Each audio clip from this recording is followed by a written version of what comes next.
आज आप सभी के माध्यम से बिहार विधानसभा के आम चुनाव 2025 की तारीखों की घोषणाएं भी होंगी और इस चुनाव में चुनाव आयोग की जो तैयारियां हैं उसके बारे में भी हम आपको बताएंगे। बिहार की पावन भूमि पर 5 वर्षों के बाद अब विधानसभा के चुनाव का आगमन हो रहा है। जैसा कि आप सबको पता है, चुनाव आयोग एक संवैधानिक संस्था है और चुनाव के अपने संवैधानिक कर्तव्य को 2 चरणों में निभाती है। पहला चरण मतदाता सूची बनाना और दूसरा चरण चुनाव कराना। जैसा कि आप सबको पता है, 24 जून 2025 से शुरू हुए विशेष गहन परीक्षण के दौर में मतदाता सूची का शुद्धिकरण किया गया। इन्यूमरेशन का पीरियड 24 जून से 25 जुलाई तक रहा। 1 अगस्त को ड्राफ्ट सूची पब्लिश की गई और सभी राजनीतिक दलों को भी दी गई। 1 अगस्त से लेके 1 सितंबर तक क्लेम्स एंड ऑब्जेक्शंस का पीरियड रहा, जिसमें जिसको भी, चाहे वो मतदाता हो, चाहे वो राजनीतिक दल हो, चाहे उनके बूथ लेवल एजेंट्स हों, उनको क्लेम्स एंड ऑब्जेक्शंस देने का भरपूर समय दिया गया। और उसके बाद पात्रता का परीक्षण हुआ और 30 सितंबर को फाइनल मतदाता सूची प्रकाशित कर दी गई। फाइनल मतदाता सूची भी सभी राजनीतिक दलों को दी जा चुकी है और अभी भी अगर उसमें कोई भी इलेक्टोरल रजिस्ट्रेशन ऑफिसर से कोई गलती रह गई हो तो उसके ऊपर जिला अधिकारी के पास अपील फाइल की जा सकती है। और साथ ही साथ किसी का नाम अगर छूट गया हो तो वो नॉमिनेशन के 10 दिन पहले तक जुड़वा सकता है। नॉमिनेशन समाप्त होने पर जो भी मतदाता सूची फाइनल होगी उस पर चुनाव होंगे और उसके उपरांत कोई भी नाम जोड़ा नहीं जा सकता। अभी हाल ही में चुनाव आयोग की पूरी टीम ने और हम तीनों चुनाव आयुक्त ने बिहार का दौरा किया और दौरा करने के बाद जो सारी चीज़ें समीक्षा के उपरांत आईं, उसके तहत ये निर्णय हुआ कि आज हम आपके समक्ष बिहार के सभी मतदाताओं के लिए, सभी राजनीतिक दलों के लिए चुनाव की तारीखों का ऐलान करें। बिहार में हम लोग सभी राजनीतिक दलों से मिले। सभी जिला collectors, SPs, IG, DIGs, DGP, chief secretary, divisional commissioners, enforcement agencies, सबके साथ सीएपीएफ्स के नोडल ऑफिसर्स, सबके साथ बैठकें हुई और आपके माध्यम से बिहार की जनता को चुनाव आयोग ये बतलाना चाहता है कि इस बार बिहार के चुनाव न केवल मतदाताओं के लिए बहुत ही सुगम और सरल होंगे, न केवल पूरी चुनावी मशीनरी तत्परता के साथ मतदाताओं के साथ खड़ी रहेगी, न केवल लॉ एंड ऑर्डर की व्यवस्था पर पूर्ण निगरानी रखी जाएगी, बल्कि शांतिपूर्ण ढंग से, पूर्ण पारदर्शी तरीके से बिहार के होने वाले चुनाव शायद सबसे अच्छे चुनावों के रूप में परिलक्षित होंगे, ऐसी चुनाव आयोग की मंशा है। इसके लिए चुनाव आयोग सभी राजनीतिक दलों का, सभी मतदाताओं का और सभी मीडिया कर्मियों का भी सहयोग अपेक्षित करता है। इसके पहले कि हम तारीखों की तरफ बढ़ें, एक छोटी सी प्रेजेंटेशन है जिससे कि काफ़ी वस्तु स्थिति आप सब लोगों के भी समक्ष आएगी और जनता के भी समक्ष आएगी। Presentation please.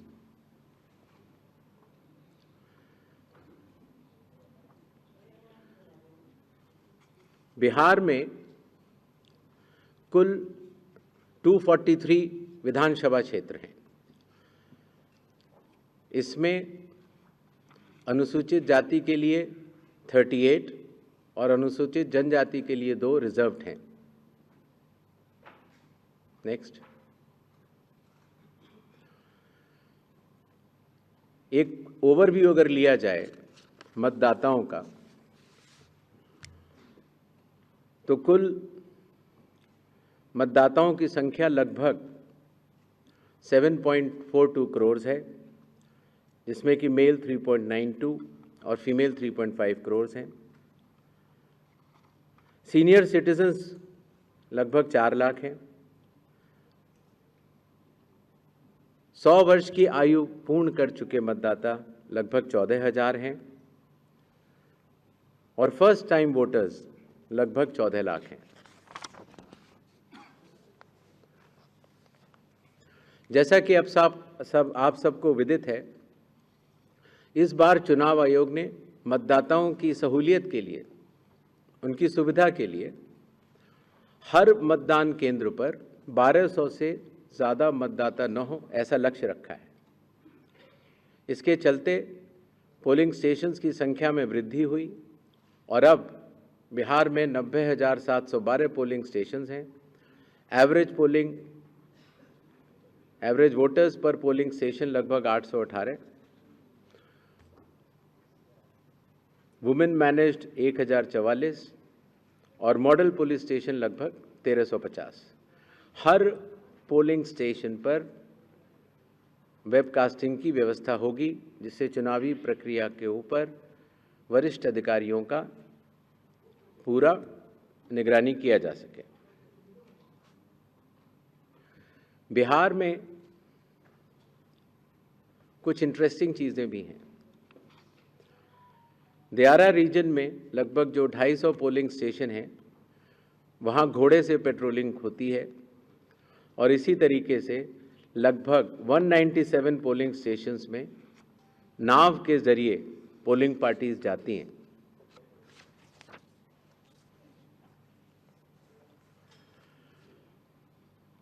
चुनाव आयोग के निर्देशों के अनुसार हर मतदान केंद्र पर एश्योर्ड मिनिमम फैसिलिटीज़ प्रदान की जाएंगी, जिसमें कि पोल वॉलंटियर्स होंगे, हेल्प डेस्क होंगी, रैंप होगा, टॉयलेट्स होंगे, ड्रिंकिंग वाटर, साइनेजेस, लाइट की सही व्यवस्था और वोटर फैसिलिटेशन सेंटर। जो हमारे बुजुर्ग और दिव्यांग मतदाता हैं, उनकी सुविधा को ध्यान में रखते हुए पोलिंग स्टेशंस ग्राउंड फ्लोर पर होंगे। अगर रैंप है तो 1:12 के रेशियो में प्रॉपर ग्रेडियंट से बनेंगे। वॉलंटियर्स भी रहेंगे, व्हील चेयर की फैसिलिटीज़ भी दी जाएगी और अगर इनमें से कोई भी 85 प्लस के उम्र के अगर लोग हैं या 40% से ज़्यादा जिनकी डिसेबिलिटी है, अगर वो चाहें तो फॉर्म 12D भर सकते हैं और उसके उपरांत उन्हें होम वोटिंग की सुविधा भी दी जाएगी।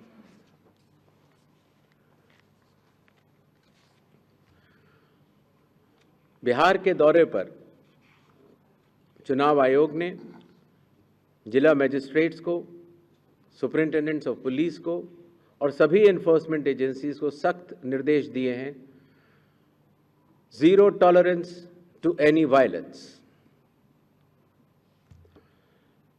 no scope for any kind of intimidation or threat to voters or candidates. CAPF will be deployed adequately and in advance as a confidence building measure. All officers to act in absolutely impartial way and easily accessible to all the stakeholders. इसके बारे में मैं आपको बाद में भी बताऊंगा। अगर कोई फेक न्यूज़ या मिस इन्फॉर्मेशन होती है, खास तौर से सोशल मीडिया या किसी भी और प्लेटफॉर्म पर, तो उस मिस इन्फॉर्मेशन को काउंटर किया जाएगा और स्ट्रिक्ट विजिल रखी जाएगी सारे चेक पॉइंट्स पर, जिससे कि ड्रग्स, लिकर और कैश का इलीगल ट्रांजैक्शन न हो पाए।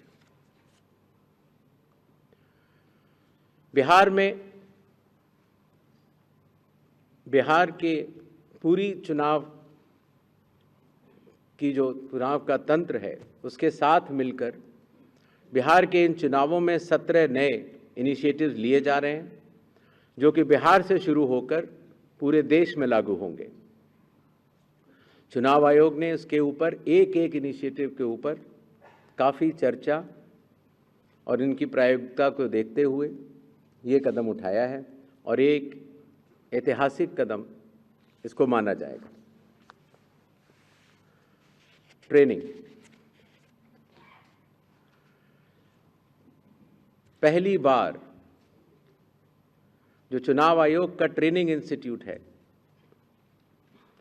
India international institute for democracy and election management, वहाँ पर बिहार के सभी बूथ लेवल एजेंट्स जो जिला स्तर के थे, बूथ लेवल एजेंट 1, उनकी ट्रेनिंग का आयोजन किया गया। इसी तरह से अब जहाँ जहाँ चुनाव होंगे वहाँ वहाँ बूथ लेवल एजेंट्स 1 की भी ट्रेनिंग IIIDM द्वारिका में की जाएगी। जो बूथ लेवल ऑफिसर्स होते थे, पहले उनकी ट्रेनिंग या तो विधानसभा स्तर पर हो जाती थी या कई बार जिला स्तर पर। तो इस बार हर विधानसभा क्षेत्र के 4 से 5 BLOs को IIIDM में बुलाया गया और उनको चुनावी प्रक्रिया के बारे में अवगत कराया गया, जिससे कि हमें अब जो चुनावी तंत्र है, जो ज़मीनी स्तर का चुनावी तंत्र है, उसमें बहुत ही ज़्यादा बदलाव देखने को मिला। साधारण तौर से पुलिस ऑफिसर्स की ट्रेनिंग भी जिला स्तर पर या राज्य स्तर पर होती थी, लेकिन चूंकि लॉ एंड ऑर्डर एक सेंसिटिव सब्जेक्ट है और ख़ास तौर से जब CAPF जाती हैं तो जिला पुलिस प्रशासन और CAPF का समन्वय भी बहुत आवश्यक होता है। इसके लिए पहली बार पुलिस ऑफिसर्स की भी IIIDM में ट्रेनिंग की व्यवस्था की गई। ये तीनों लॉजिस्टिक्स के हिसाब से और ट्रेनिंग के हिसाब से बहुत बड़े कदम रहे। मतदाता सूची, लगभग 22 वर्षों के बाद बिहार में मतदाता सूची के शुद्धिकरण का कार्य सफलतापूर्वक 30 सितंबर को संपन्न हुआ। लगभग सभी राजनीतिक दलों ने ये मांग की थी कि मतदाता सूची में काफ़ी त्रुटियां हैं और इसको मद्देनज़र रखते हुए ये कदम उठाया गया। हालांकि सोशल मीडिया पर इसके बारे में कुछ बढ़ चढ़कर कहा गया, लेकिन सत्यता ये है कि आज की तारीख में बिहार के 243 इलेक्टोरल रजिस्ट्रेशन ऑफिसर्स ने 90,000 बूथ लेवल ऑफिसर्स के साथ मिलकर 1.6 लाख बूथ लेवल एजेंट्स, जो कि 12 मान्यता प्राप्त राजनीतिक दलों ने नियुक्त किए थे, उनके साथ मिलकर इस सूची को शुद्ध करने का बहुत ही सराहनीय काम किया है और बिहार ने देश को ये राह दिखाई है। चूँकि विशेष गहन परीक्षण में काफ़ी मेहनत ज़मीनी स्तर के अधिकारियों को करनी पड़ी, तो जो रिन्यूमरेशन था, जो BLOs का था और जो बाकी अधिकारियों का था, उसको भी कई वर्षों के बाद बढ़ाया गया और ख़ास तौर से EROs और AEROs का ऑनरेरियम तो पहली बार दिया गया।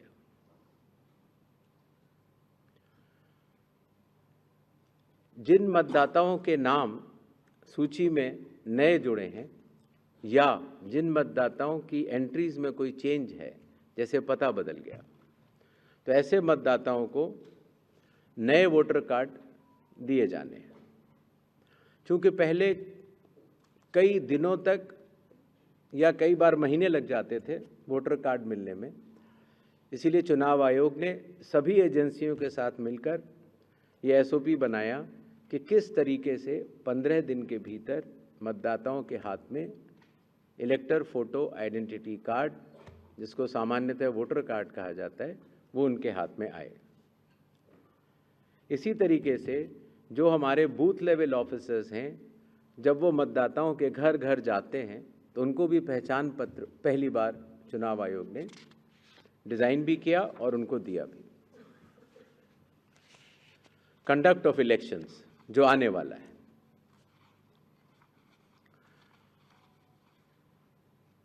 देश की प्रगति को ध्यान में रखते हुए और ख़ास तौर से बिहार की प्रगति को ध्यान में रखते हुए लगभग काफ़ी मतदाताओं के पास मोबाइल होते हैं और उनको इस बात की समस्या रहती थी कि हम मोबाइल लेके अगर घर पर छोड़ के जाते हैं तो दिक्कत होती है और लेके जाते हैं तो हम कहाँ उसको रखें, क्योंकि मोबाइल फ़ोन पोलिंग स्टेशन के अंदर अलाउड नहीं है।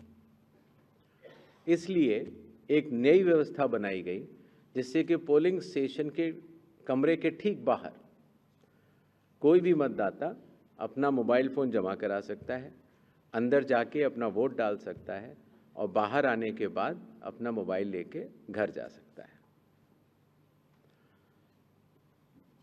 हर मतदाता को नॉमिनेशन का प्रोसेस खत्म होने के बाद एक वोटर इन्फॉर्मेशन स्लिप दी जाती है। वोटर इन्फॉर्मेशन स्लिप देने का लक्ष्य सिर्फ ये रहता है कि मतदाता को, क्योंकि कई बार बूथ बदल जाते हैं या कई बार मतदाता नए होते हैं, तो उनको वोटर स्लिप पर, इन्फॉर्मेशन स्लिप पर अपने बूथ का नाम और सारे डिटेल्स मिल जाते हैं। तो वोटर इन्फॉर्मेशन स्लिप पर बहुत ही छोटा चेंज करने के बाद मतदाताओं की सहूलियत बहुत बढ़ गई, क्योंकि उसमें उनका पोलिंग स्टेशन का नंबर, पोलिंग स्टेशन की जगह कोने में बड़े रूप में दिखा दी गई। पहले उनको पूरे में ढूंढना पड़ता था।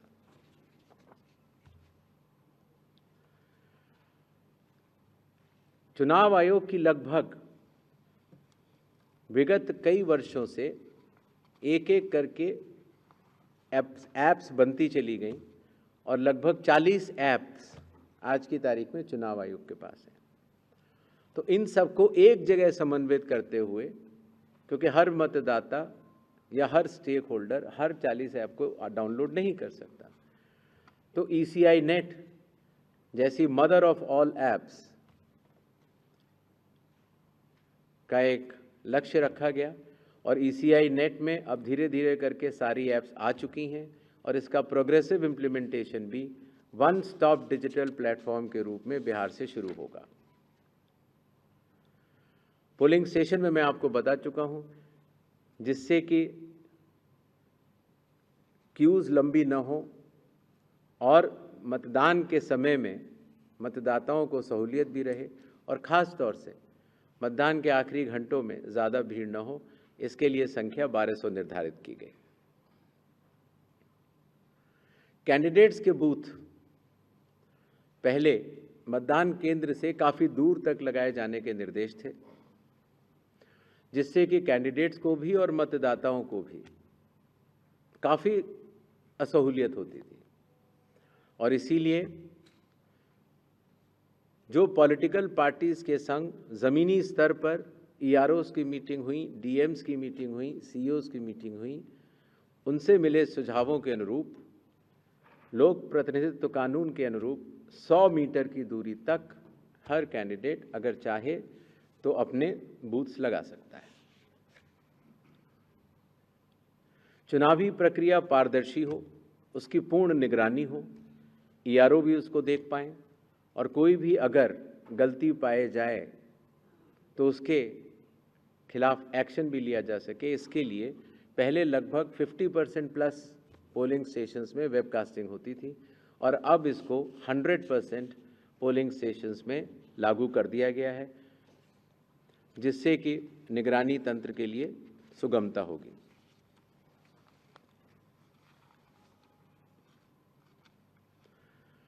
कई बार प्रत्याशियों ने ये शिकायत की थी कि जो हमारी फ़ोटो होती है वो चूँकि ब्लैक एंड वाइट में आती है और जमा तो कलर्ड करते हैं तो वो पहचान में नहीं आती और काफ़ी हतोत्साहित उनको होना पड़ता है जब वो ईवीएम में उनकी फ़ोटो अच्छी नहीं आती है। तो छोटा सा कदम, लेकिन इसमें फिर चुनाव आयोग ने निर्णय लिया कि एक तो फ़ोटो कलर्ड लगाई जाएगी और साथ ही साथ जो सीरियल नंबर होता है उसका फ़ॉन्ट भी बड़ा किया जाएगा, जिससे कि प्रत्याशियों की पहचान भी आसानी से हो जाए और मतदाताओं को सुविधा भी हो।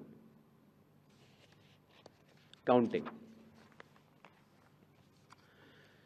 कई बार जब मॉक पोल होता है तो मॉक पोल के समय मॉक पोल का डेटा डिलीट करना प्रिसाइडिंग ऑफिसर्स भूल जाते हैं और इसीलिए जब काउंटिंग होती है तो फॉर्म 17C और काउंटिंग यूनिट का मिलान नहीं हो पाता।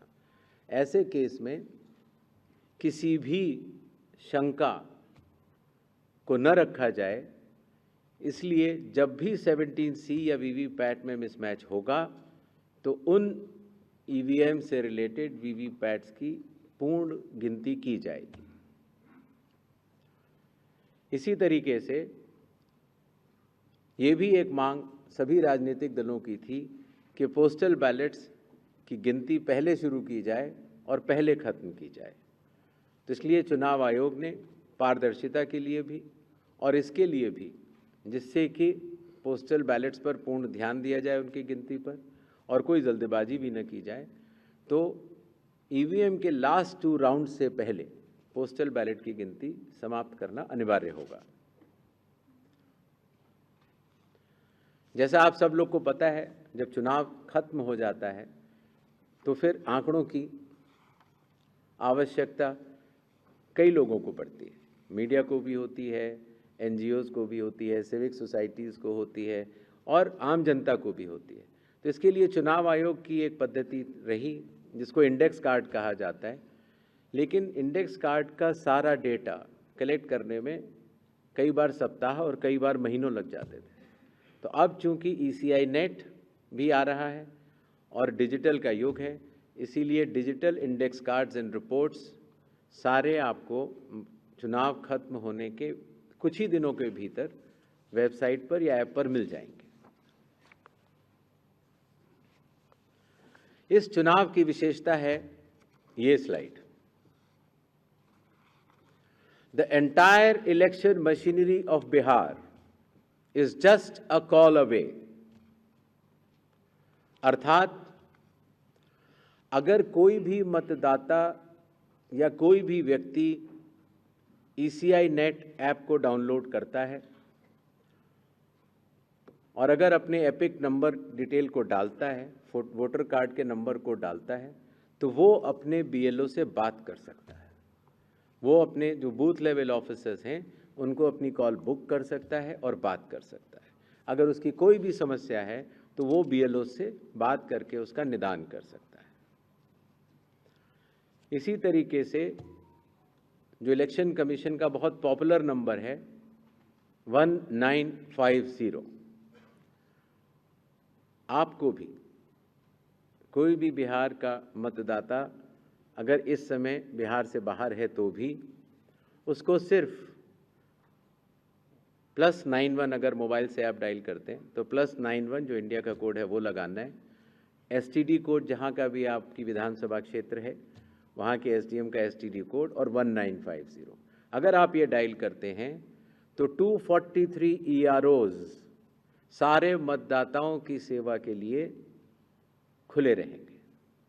इसी तरीके से अगर आपको ERO के कॉल सेंटर से संतुष्टि नहीं मिलती है तो 38 DMs के यहाँ भी आप 1950 पे कॉल कर सकते हैं और पटना में CO के यहाँ भी कॉल कर सकते हैं। ये एक बहुत बड़ी व्यवस्था है जिसको कि लॉजिस्टिकली पूरा सही से बना दिया गया है और आशा है इस सुविधा के बाद शायद दुनिया का शायद ही ऐसा कोई चुनाव होगा जिसमें कि 90,712 BLOs, 243 EROs, 38 DEOs और CO स्वयं मतदाताओं के लिए किसी भी दिक्कत अगर उनको आ रही है या ग्रीवेंस है उसके लिए सचेत रहेंगे। नेक्स्ट, ये भी बिहार में पहली बार हो रहा है। पहले जो ऑब्जर्वर्स हम लगाते थे कुछ असेंबलीज को मिलाकर लगा देते थे, लेकिन अब 243 असेंबलीज में 243 जनरल ऑब्जर्वर्स होंगे जो कि विभिन्न राज्यों से वरिष्ठ IAS अधिकारी नामित किए गए हैं जो कि बिहार के रहने वाले नहीं हैं। इसी तरीके से जो लॉ एंड ऑर्डर के लिए जो पुलिस ऑब्जर्वर्स हैं वो हर ज़िले में एक होंगे और एक्सपेंडिचर ऑब्जर्वर्स को हम लोगों ने चुनाव आयोग ने कुछ असेंबलीज को मिला के नामित किया है। इन ऑब्जर्वर्स के फ़ोन नंबर भी और असेंबली किस असेंबली से हैं वो आपको ECI नेट पर भी मिल जाएंगे और वेबसाइट पर भी मिल जाएंगे, जिससे कि अगर कोई भी ऐसी बात है या शिकायत है तो आप इन ऑब्जर्वर्स को बतला सकते हैं। Observers of the election commission work as eyes and ears of the election commission. तो ये सुविधा भी इस चुनाव में हर असेंबली में मौजूद रहेगी। इस बार चुनाव आयोग टेक्नोलॉजी को भी बहुत बड़े तरीके से लीवरेज करना चाहता है। जैसे मैंने आपको पहले बताया कि ये अलग अलग ऐप्स होती थी, सी विजिल, जिसमें कि आप कोई भी MCC वायलेशन की शिकायत डाल सकते हैं। 100 मिनट्स के अंदर रिस्पांस टाइम है। अगर 100 मिनट्स के अंदर नहीं होती है तो जिला कलेक्टर उसको स्वयं देखते हैं और CO भी स्वयं देखते हैं। Know your candidate, voter helpline app, ये सारी की सारी। नेक्स्ट, अब ECI नेट पर भी होंगी।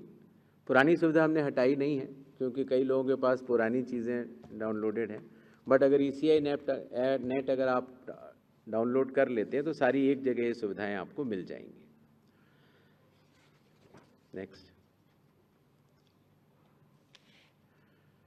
बिहार के मतदाताओं की संख्या आपको जान करके अचरज होगा कि उससे बड़े मतदाताओं की संख्या दुनिया के सिर्फ 10 या 11 देशों में ही है। बिहार के चुनाव आयोग मानता है कि मदर ऑफ ऑल इलेक्शंस है और इसीलिए हर लेवल पर, हर स्तर पर चुनावी कर्मियों की तैनाती है। पोलिंग पर्सनल लगभग 4.5 लाख, सेक्टर ऑफिसर्स लगभग 9.6,000, माइक्रो ऑब्जर्वर्स लगभग 17.8,000, micro observers for counting 4,800, counting official लगभग 28,000, पुलिस ऑफिशियल 2.5 लाख। और जहां पर भी आइडेंटिटी ऑफ वोटर्स का इशू आता है, सहायता देने के लिए आंगनवाड़ी सेविकास भी उपलब्ध रहेंगी और कुल मिलाकर 8.5 लाख चुनावी कर्मी बिहार विधानसभा के आम चुनाव 2025 में रहेंगे। अब मेरे ख्याल से तारीखों का ऐलान कर देना चाहिए। नेक्स्ट, बिहार के चुनाव 2 फेजेस में होंगे। पहले फेज के गैजेट नोटिफिकेशन 10 तारीख को आएगा, दूसरे का 13 को। Last date of making nominations पहले फेज की 17 को होगी, दूसरे की 20 को। स्क्रूटनी 18 और 21। विड्रॉल की आखिरी तारीख 20 अक्टूबर और 23 अक्टूबर। और डेट ऑफ पोल 6 नवंबर थर्सडे और दूसरा 11 नवंबर ट्यूसडे। काउंटिंग 14 नवंबर को होगी और पूरी चुनावी प्रक्रिया 16 नवंबर तक समाप्त कर ली जाएगी। नेक्स्ट,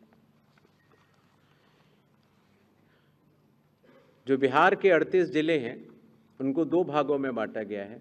जो आप पीला रंग देख रहे हैं वो फेज़ 1 है और जो आप गुलाबी रंग देख रहे हैं वो फेज़ 2 है।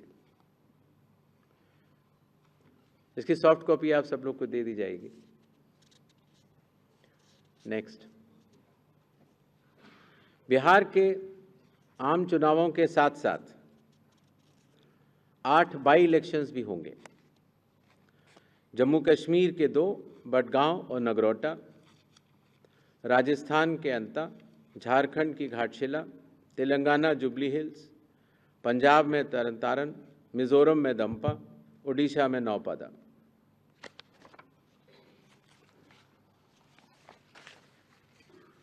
इनकी तारीखें भी अलग अलग कॉन्स्टिट्यूंसी के हिसाब से यहाँ पर दी गई हैं। डेट ऑफ पोल लेकिन सबका 11 तारीख ही होगा और काउंटिंग 14 नवंबर को होगी। इसके साथ कुछ चीज़ें हम ज़रूर बताना चाहेंगे।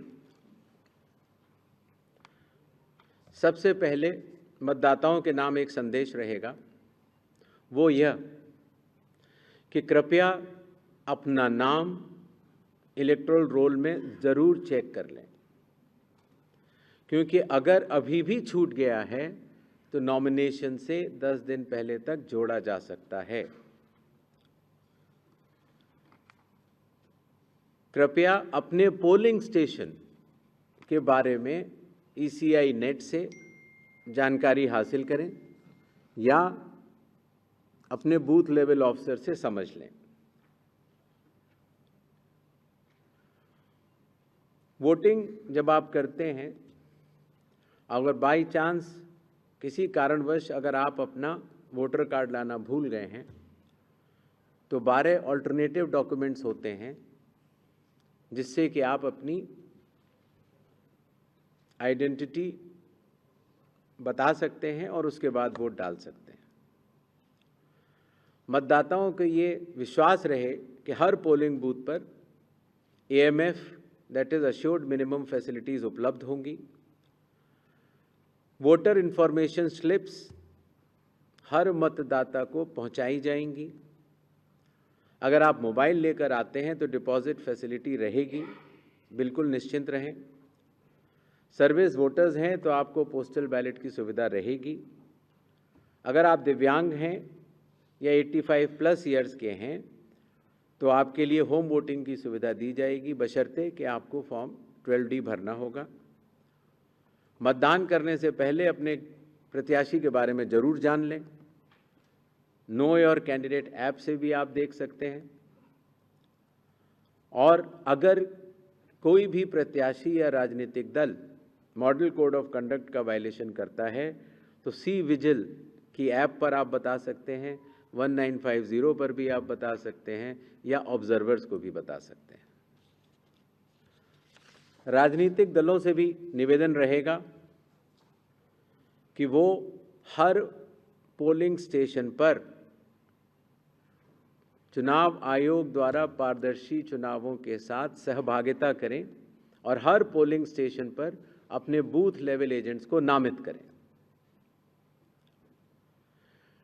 EVM और VVPAT का फर्स्ट और सेकंड लेवल रैंडमाइजेशन अभी होना बाकी है और उसमें ज़रूर भाग लें, जिससे कि फर्स्ट और सेकंड लेवल रैंडमाइजेशन की पारदर्शिता का वो अनुभव भी कर सकें। इसी तरीके से जब स्ट्रांग रूम से EVM और VVPAT निकाली जाएंगी या वापस रखी जाएंगी तो कैंडिडेट्स की उसमें दस्तखत भी होते हैं और वो उसको सजगता से देखें। मतदान से पहले जो मॉक पोल होता है उसमें अपने पोलिंग एजेंट्स को ज़रूर देखने को बोलें। 90 मिनट लगभग पहले ये शुरू होता है। लगभग 50 वोट डाले जाते हैं नोटा सहित, जिससे कि ये स्पष्ट हो जाता है कि ईवीएम और वीवीपैट्स में जो भी बटन दबाए जा रहे हैं वही स्लिप गिर रही है और उसकी गणना भी की जाती है। राजनीतिक दलों से ये भी अनुरोध है कि वो जो पोलिंग एजेंट्स को नामित करें वो पोलिंग स्टेशन के अंदर ही रहें और मतदान केंद्र छोड़ने से पहले, मतदान पूर्ण जब हो जावे तो छोड़ने से पहले अपना फॉर्म 17C, जिसमें कि प्रिसाइडिंग ऑफिसर ये दस्तखत करके देते हैं कि ईवीएम में इतने वोट पड़े, लेकर जरूर जाएं। मतदान पूर्ण होने से पहले न चले जाएं। मॉडल कोड ऑफ कंडक्ट का सभी राजनीतिक पार्टियां और प्रत्याशी अनुपालन करेंगे, ऐसा चुनाव आयोग आशा करता है। और साथ ही साथ जब आखिर में जब काउंटिंग का समय आता है तो अपने काउंटिंग एजेंट्स को भी नामित करें और सजगता के साथ जो काउंटिंग हो रही है उसका भी अवलोकन करें। मीडिया से भी थोड़ा अनुरोध है। मीडिया पर्सन्स को अथॉरिटी लेटर्स दिए जाते हैं, जिससे कि आप पोलिंग डे और काउंटिंग डे पर कवरेज कर सकते हैं। तो जो अथॉरिटी लेटर के साथ जो शर्तें हैं उनका अनुपालन अगर आप सहजता से करेंगे तो जनता को भी बता पाएंगे कि चुनाव की पूरी प्रक्रिया कैसी चल रही है और व्यवस्था बनी रहेगी। अगर आप पोलिंग बूथ पर जाते हैं और कुछ फोटो या खींचना चाहते हैं तो जैसा प्रिसाइडिंग ऑफिसर के जो भी निर्देश होंगे उनका आप लोग जरूर पालन करें। और आखिरी और सबसे महत्वपूर्ण, वैसे तो आप सब लोग समझदार हैं, लेकिन फिर भी आजकल के इस युग में अगर कोई भी मिस इन्फॉर्मेशन अगर आपके थ्रू कोई प्रोपोगेट करना चाहता है तो उसको बिना वेरीफाई किए आगे न बढ़ाएं।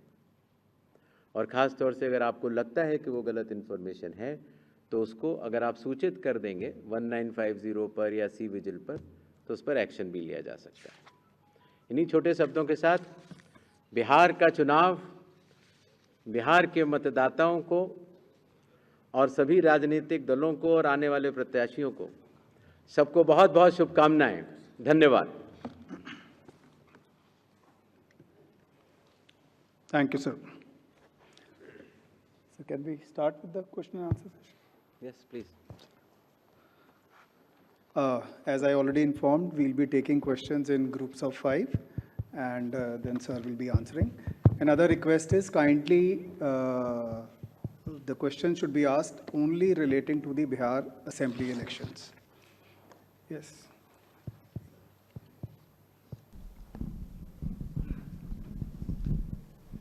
सर, मैं मनीष अग्रवाल नवभा टाइम से।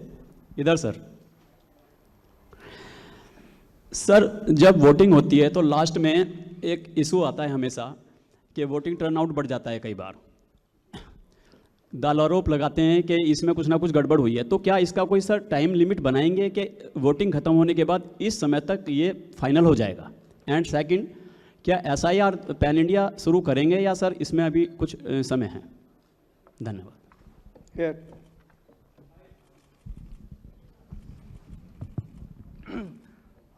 सर नमस्कार, मैं न्यूज़ नेशन से सर मोहित दुबे हूँ।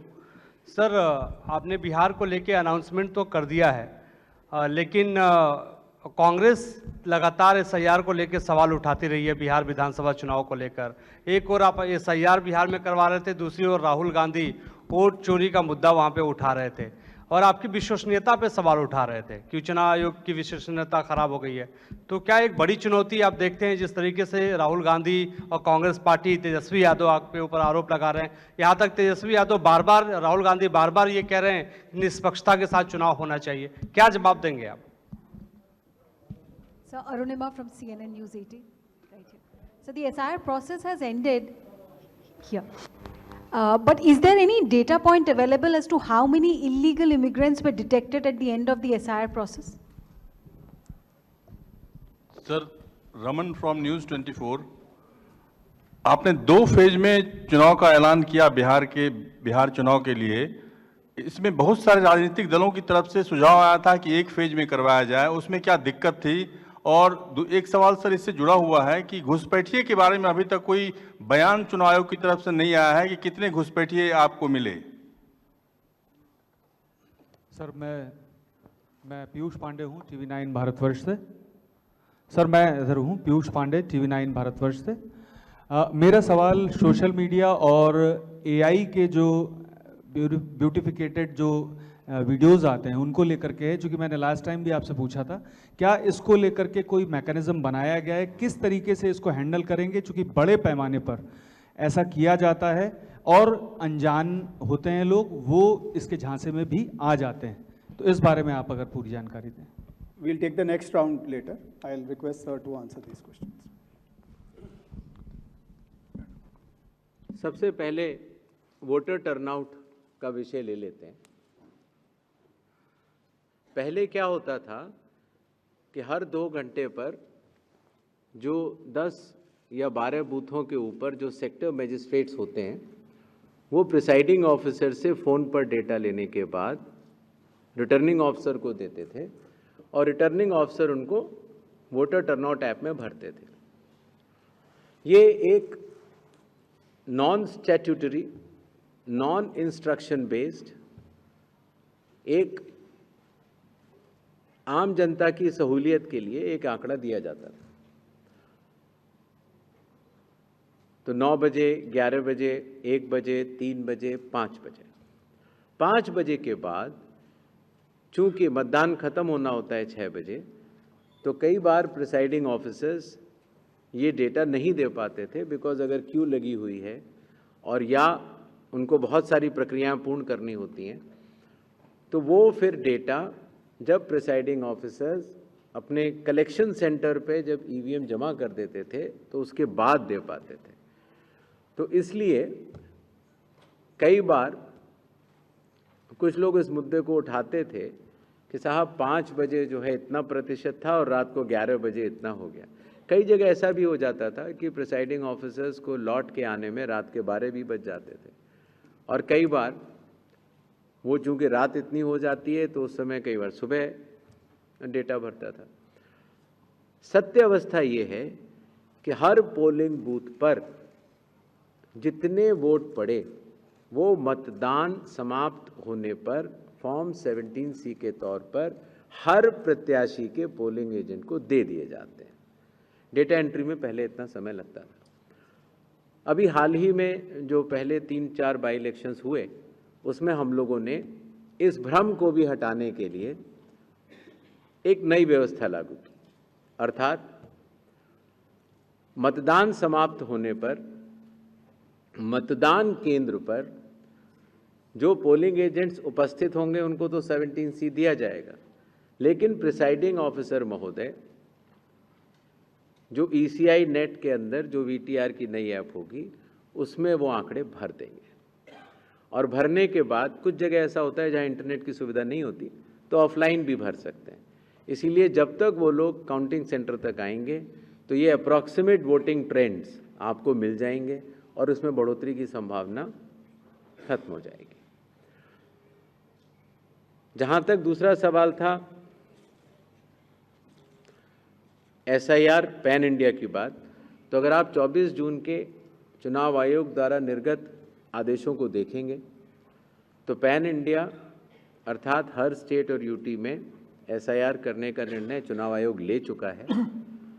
उस पर कार्य भी जारी है, लेकिन उनकी तिथियां राज्यवार या यूटी वार चुनाव आयोग की संयुक्त बैठक में हम लोग निर्णय करेंगे और फिर आपको बताएंगे। चुनाव आयोग एक संवैधानिक संस्था होने के कारण संविधान के अनुरूप कार्य करती है और हर विधानसभा, लोकसभा के इलेक्शंस की सुपरिंटेंडेंस, डायरेक्शन और कंट्रोल ये चुनाव आयोग के पास होता है। लेकिन जो वैधानिक अधिकारी होते हैं, जैसे मतदाता सूची बनाने के लिए हर विधानसभा क्षेत्र में विकेंद्रीकृत लोक प्रतिनिधित्व कानून के अंतर्गत ERO की जिम्मेदारी होती है कि वो मतदाता सूची बनाएं। फॉर्म 6 अगर आता है, कोई नया मतदाता आता है, फॉर्म 7 अगर आता है, फॉर्म 8 आता है, तो उसके ऊपर निर्णय वैधानिक रूप से क्वाजी जुडिशियल बॉडी के रूप में ERO ही लेते हैं। अगर उनके द्वारा लिए गए किसी निर्णय पर किसी को भी आपत्ति हो तो वो जिला मजिस्ट्रेट के पास अपनी अपील दे सकता है, और अगर जिला मजिस्ट्रेट के पास से उसको मिले निर्णय से असंतुष्टि हो तो वो चीफ इलेक्टोरल ऑफिसर के पास जा सकता है, और वैधानिक रूप से मतदाता सूची बनाने का काम उस स्तर पर खत्म हो जाता है। तो चुनाव आयोग के द्वारा दिए गए निर्देशों, लोक प्रतिनिधित्व कानून के अंतर्गत और संविधान के अनुरूप ये सारी व्यवस्था कार्य करती है। राजनीतिक दलों को भी, जैसे मैंने आपको अभी भी बताया, बार बार ये कहा जाता है कि आप अपने बूथ लेवल एजेंट्स नामित करें, आप अपने विधानसभा क्षेत्र के जो भी आपके हेड हैं उनको नामित करें, आप जिला अध्यक्षों को नामित करें, जिससे कि वो इस स्टेट के प्रेसिडेंट्स को नामित करें, जिससे कि इस व्यवस्था के तहत ये समन्वय बना रहे। तो निष्पक्षता तो हमेशा रहती है और पक्षपात का तो प्रश्न ही नहीं उठता। जहां तक विशेष गहन परीक्षण में जो मतदाता सूची का एक सराहनीय शुद्धिकरण का कार्य हुआ है, बिहार के सभी मतदाताओं ने चुनाव आयोग के साथ मिलकर इस सूची के शुद्धिकरण में अपना पूर्ण योगदान दिया है। चुनाव आयोग के साथ कार्य करते हुए किसी भी मतदाता को अगर कोई भी शिकायत रही हो तो उसका निराकरण संबंधित ERO ने करके दिया है। इस प्रक्रिया में ड्राफ्ट सूची जब आई थी तो लगभग 65 लाख मतदाता सूची से नाम कटे थे, और जब फाइनल सूची आई तो 3.66 लाख नाम कटे। जो ये कुल नाम कटे, इनके प्रमुख कारण हैं मतदाताओं का, कुछ मतदाताओं का मृत पाया जाना, कई मतदाताओं का भारत के नागरिक के रूप में अपनी जब जांच हो रही थी तो उसमें सक्षम न पाया जाना, कई मतदाताओं के कई जगह नाम बने हुए थे, उनका एक जगह नाम आना, और कई मतदाताओं का बिहार से स्थायी प्रवास हो जाना। चूंकि ये सारी सूचियां विधानसभा के स्तर पर, जिला के स्तर पर और राज्य के स्तर पर सभी से साझा की जा चुकी हैं और आंकड़े सहित साझा की जा चुकी हैं, इसीलिए ये अलग अलग जो आप की बात कर रहे हैं वो चुनाव आयोग के स्तर पर नहीं, ERO, DO और CO के स्तर पर इसका पूर्ण विश्लेषण उपलब्ध है। सोशल मीडिया पर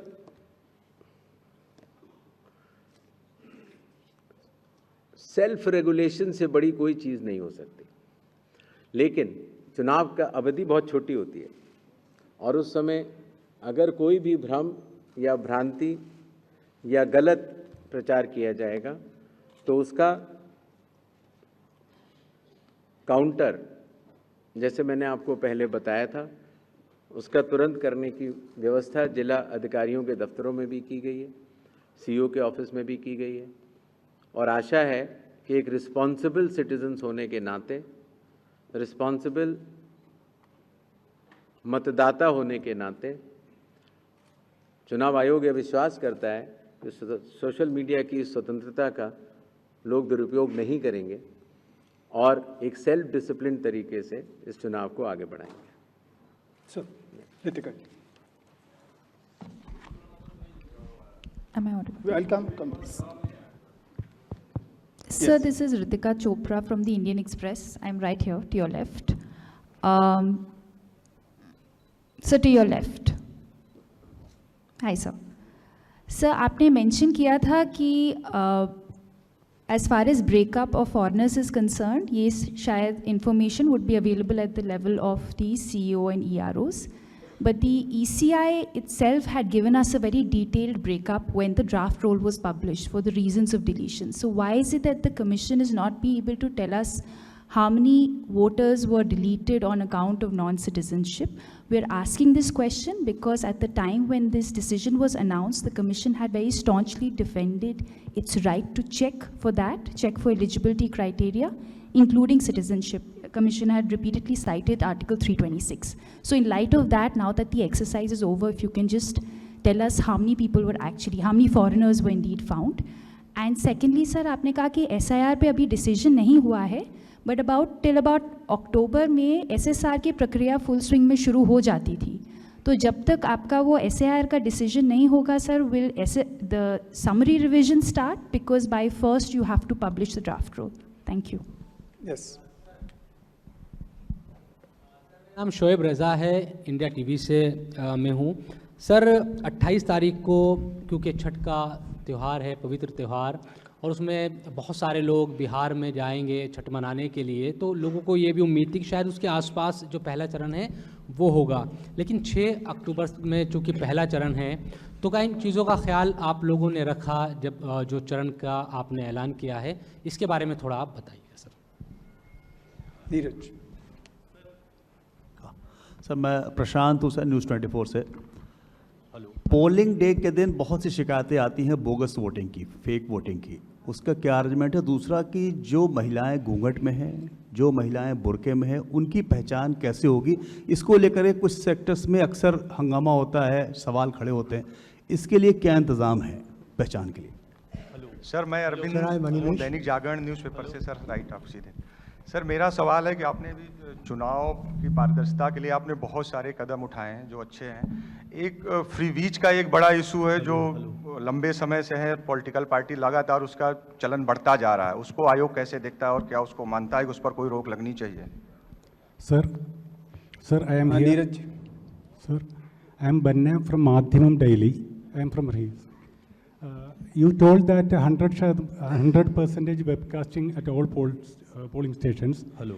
Will you share CCTV footages as asked by some opposition parties? Did you change your stand on that? Hello hello sir, Neeraj हूँ, न्यूज़ 18 इंडिया से बिहार, इधर यहाँ सर। सर नीरज हूँ, न्यूज़ 18 इंडिया से। बिहार चुनाव की तैयारियों के फॉलोअप में तमाम आरोप चुनाव आयोग पे लगाए गए, राहुल गांधी हो या विपक्ष के दूसरे दल हो, SIR का भी मसला था और बिहार में भी यात्राएं निकाली गई। आप लोग का आकलन क्या है? क्योंकि आप पे भी पर्सनलाइज्ड हमले किए गए, आप लोग का आकलन क्या है? क्यों इस तरह से चुनाव आयोग पे हमले हो रहे हैं? और क्या कोई अब तक विपक्ष के नेताओं ने या विपक्ष के दलों ने कोई सबूत दिया है जो वो सवाल खड़े कर रहे हैं आप लोग के समक्ष? क्योंकि पिछली ब्रीफिंग में आपने राहुल गांधी से भी 1 हफ्ते के अंदर शपथ पत्र मांगा था। सर हो गया बात।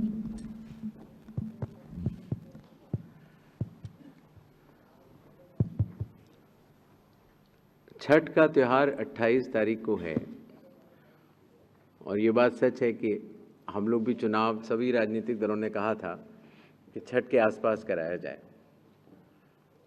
तो शीघ्र कल ही तो हम लोग बिहार से लौटे और जल्दी से जल्दी चुनाव की घोषणा हो रही है, लेकिन उसमें मिनिमम पीरियड रहता है, जैसे नोटिफिकेशन के बाद नॉमिनेशन का समय होता है, उसके बाद कन्वेसिंग का समय होता है।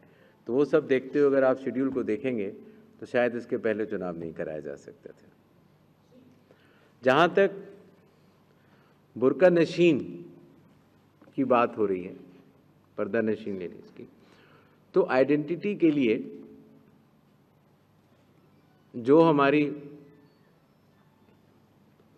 आंगनवाड़ी सेविकाएं हैं वो हर बूथ पर उपलब्ध रहेंगी और आवश्यकता पड़ने पर उनकी चेकिंग होगी। कमीशन के निर्देश इसमें पूर्णतः स्पष्ट हैं कि पोलिंग स्टेशन के अंदर किस तरह से आइडेंटिटी का वेरिफिकेशन होता है और उनका कड़ाई से पालन किया जाएगा। 100% वेबकास्टिंग जो की जा रही है, उसको जो शेयर करने की बात है, चुनाव आयोग उसको कोर्ट से शेयर करता है, कोर्ट के आदेशों के अनुसार।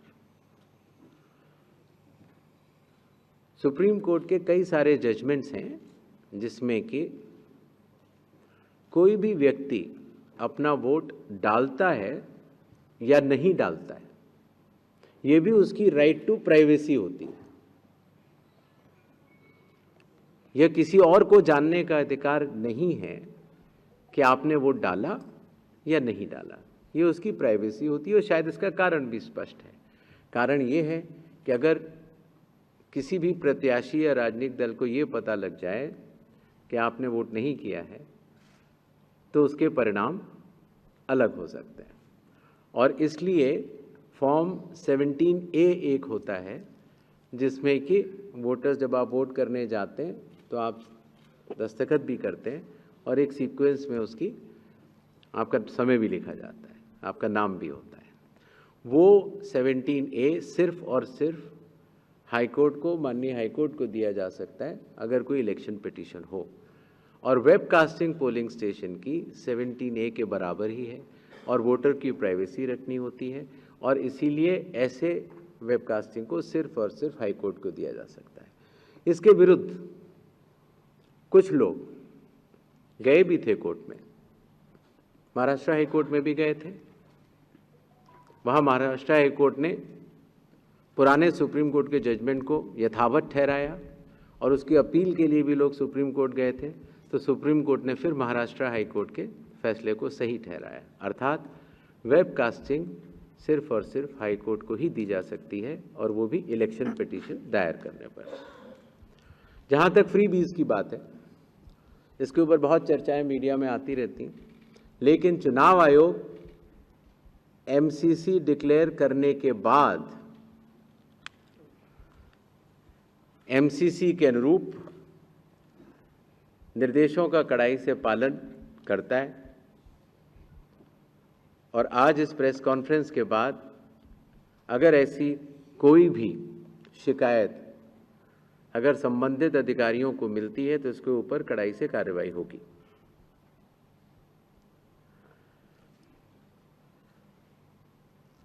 ये प्रश्न एक बार दोबारा पूछा गया, मैं उसका जवाब दे चुका हूं, लेकिन एक बार फिर दे देता हूं। 65 और 3.66 लगभग 69 लाख नाम कटे, जिनके अपात्र अर्थात अयोग्य होने के कारण कटे। अयोग्य होने के कारण या तो वो मृत पाए गए, या उनके डुप्लीकेट वोट्स थे, या वो भारत के नागरिक नहीं थे, और या स्थायी रूप से प्रवास कर चुके थे। कुल आंकड़े हम आपको दे चुके हैं, और अलग अलग आंकड़े, ये व्यवस्था भी आपके मीडिया के माध्यम से मतदाताओं को मैं बताना चाहता हूँ कि विकेंद्रीकृत व्यवस्था में मतदाता सूची ईआरओ बनाता है और उसके ऊपर अपील डीएम और सीईओ की होती है। इसका अनुपालन जो लोक प्रतिनिधित्व कानून है सभी को करना है, चुनाव आयोग को भी करना है और आपको भी करना है।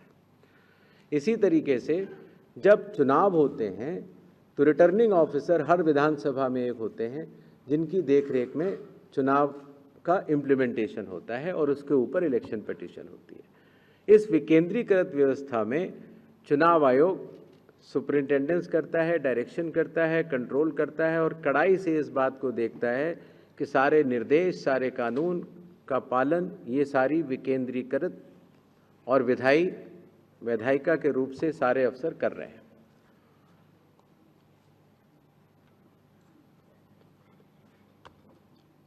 बाकी कुछ पॉलिटिकल रिटोरिक्स अगर होते हैं तो उसके ऊपर चुनाव आयोग रिएक्ट नहीं करता है। ये मेरे ख्याल से डेमोक्रेसी में चलता है। Animesh. Hello. Sir, on your left, sir, Animesh here from the Tribune. Sir, on your left here. Sir, around 22 lakh women voters have been deleted from the list of Bihar voters. And most of them have been found to be residing near those districts which are bordering आवाज Nepal. साफ नहीं आ रही, थोड़ा सा Can you hear me? 22 lakh. नहीं आ रही, लेकिन वो क्लैरिटी अब आ रही है? माइक बदल। Sir, 22 lakh women voters have been deleted from Bihar's list, and most of them have been found to be residents of districts which are neighboring Nepal. So, any specific reason for this, or was it as per the rules which you have specified? जी sir, मैं sir, इधर हूँ गौरव business standard से। मैं Archas will come back to you. just next you. Sir Gaurav Shrivastava Times Now Navbharat से sir इधर। हाँ sir, vote चोरी का नारा बहुत तेज़ी से चला और इस बीच तमाम हाई कोर्ट्स ने उन पिटिशंस को खारिज किया जिसमें इस तरह के आरोप लगाए थे। कहीं पर लोकस नहीं था तो कहीं पर जो टाइम पीरियड था वो ख़त्म हो चुका था इलेक्शन पिटिशन फाइल करने का।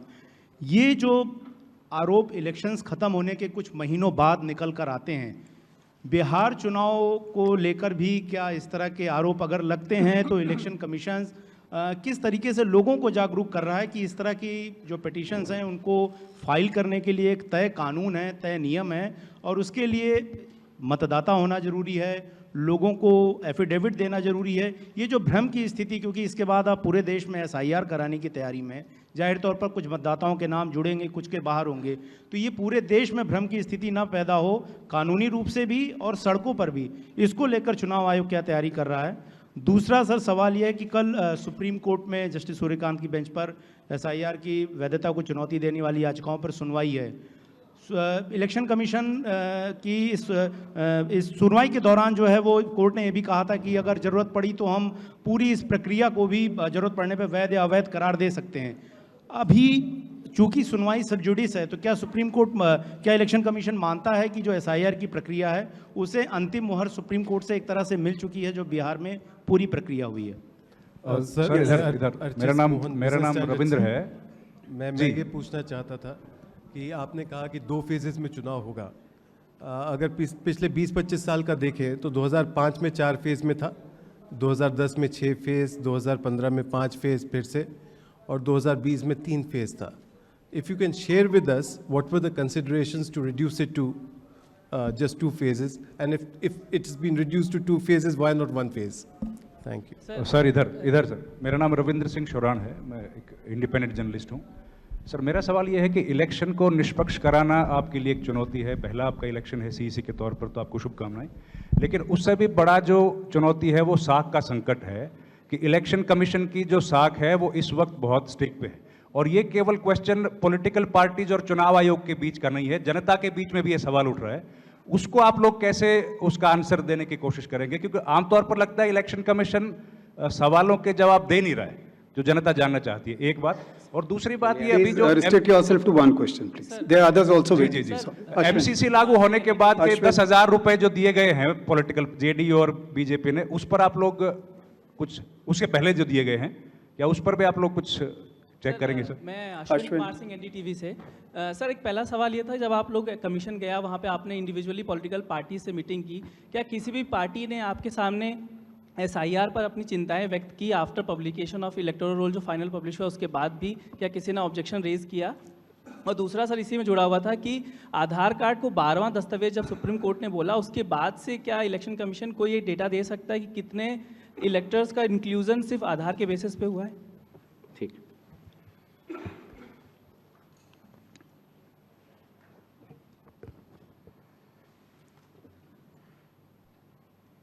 ये बात सच है कि अब बिहार के जो चुनाव हैं उनकी फेजेस कम होते होते 2 हो गई। इसके कई कारण हैं। मतदाताओं की जागरूकता, CAPF की अवेलेबिलिटी, लॉ एंड ऑर्डर का असेसमेंट और चुनाव आयोग और उसके कर्मियों की कार्यक्षमता में बढ़ोतरी। ये सारे फैक्टर्स देखते हुए 2 फेज में चुनाव कराना उचित भी लगा और ये भी लगा कि इससे चुनाव कराने में भी सबको सरलता होगी। जहां तक चुनाव आयोग और मतदाताओं के बीच का संबंध है, मतदाताओं को चुनाव आयोग पर पूरा भरोसा है। 7.5 करोड़ 42 लाख बिहार के मतदाता चुनाव आयोग के साथ खड़े हुए हैं और चुनाव आयोग को भी मतदाताओं पर पूर्ण भरोसा है कि वो इस चुनाव को सफल बनाएंगे।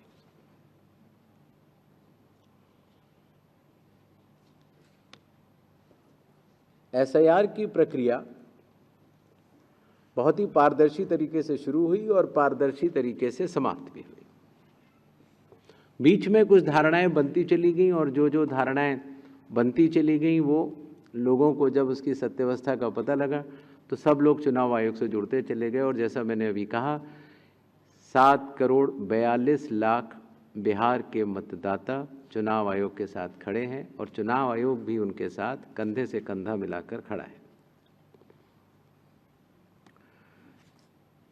आधार कार्ड की जो बात है, माननीय सुप्रीम कोर्ट ने निर्देश दिए कि आधार कार्ड 12वें डॉक्यूमेंट के रूप में लिया जाएगा, लेकिन वो नागरिकता का प्रमाण नहीं होगा।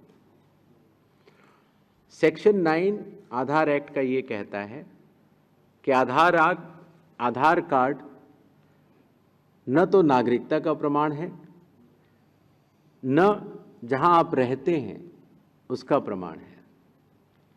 2023 से पहले कई सुप्रीम कोर्ट के जजमेंट्स आए जिसमें ये निर्णय दिया गया कि आधार कार्ड डेट ऑफ बर्थ का प्रमाण भी नहीं है। अर्थात कुल मिला के अगर देखें तो सुप्रीम कोर्ट के डिसीजंस के अनुसार, आधार एक्ट के अनुसार, आधार डेट ऑफ बर्थ का प्रमाण नहीं है,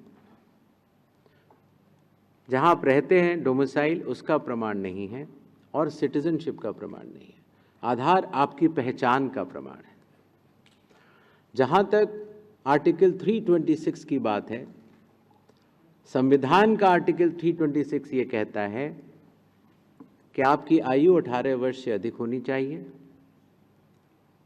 आप भारत के नागरिक होने चाहिए और आप उस पोलिंग स्टेशन के आसपास रहने वाले होने चाहिए। तो इन तीनों शर्तों की जो पात्रता है जो संविधान में लिखी है वो आधार कार्ड से पूर्ण नहीं हो पाती।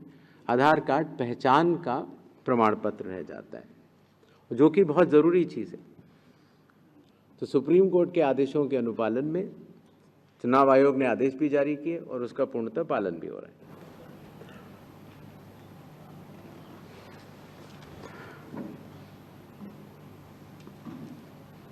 आई थिंक यही पॉइंट्स है और तो बचा नहीं। जहाँ तक वुमेन वोटर्स के डिलीशन की बात है, वुमेन वोट्स भी डिलीट हुए और मेल वोट्स भी डिलीट हुए। एसआईआर का एक स्पष्ट नारा था, कोई योग्य मतदाता छूटे न और कोई अयोग्य मतदाता सूची में न आने पाए। और मैं आप सबके माध्यम से बिहार के एक बार फिर 90,000 से अधिक booth level officers, 1.6 lakh booth level agents, सभी EROs 243, DEOs, सारे DMs, CEO, हर पॉलिटिकल पार्टी के जिला अध्यक्षों और उनके स्टेट लेवल प्रेसिडेंट्स को बहुत बहुत धन्यवाद देता हूं कि बिहार का SIR बहुत ही सफलतापूर्वक संपन्न हुआ। और आइए और अब हम सब मिलकर बिहार के इस चुनाव को एक बहुत ही अच्छा चुनाव, एक नज़ीर के रूप में सबके समक्ष पेश करें। और सारे मतदाताओं से मेरा निवेदन है कि मतदान केंद्र में अवश्य आएं, जागरूक रहें और अपने पसंद के प्रत्याशी को वोट अवश्य डालें। जय हिंद, जय भारत।